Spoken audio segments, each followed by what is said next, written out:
Welcome to our channel আস্থা educare English. দেখো, আজকে আমরা সেকেন্ড সেমিস্টার ইংলিশের সিলেবাস নিয়ে আলোচনা করতে চলে এসেছি। তো মাঝখানে পুজো কেটে গেল, অনেকেরই মন খুব উদাস, খুব ভার। তো শুভ বিজয়ার প্রত্যেক আমার স্নেহের ছাত্রছাত্রীদের শুভকামনা জানাই, শুভেচ্ছা জানাই এবং অভিনন্দন অনেক অনেক। এবং আমার তরফ থেকে আমি সবসময় চাই যে তোমরা তোমাদের পরিবারের সাথে খুব আনন্দে থাকো, খুব ভালো কাটুক তোমাদের প্রত্যেকটা দিন, প্রত্যেকটা মুহূর্ত। তো আহ, আমাদের পরীক্ষার পর এবার শুরু করতে হবে সেকেন্ড সেমিস্টারের পড়াশোনা।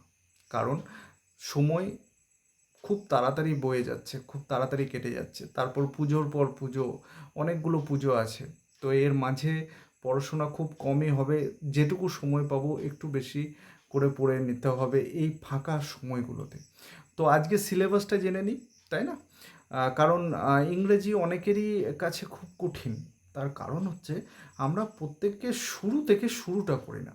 তার কারণ সিলেবাসই হচ্ছে শুরু থেকে শুরু।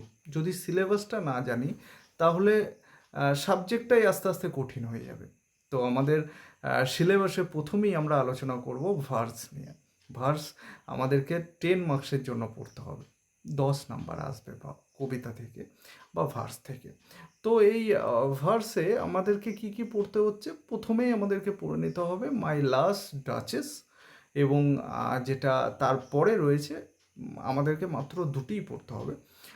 সেকেন্ড হচ্ছে স্টিল আই রাইজ।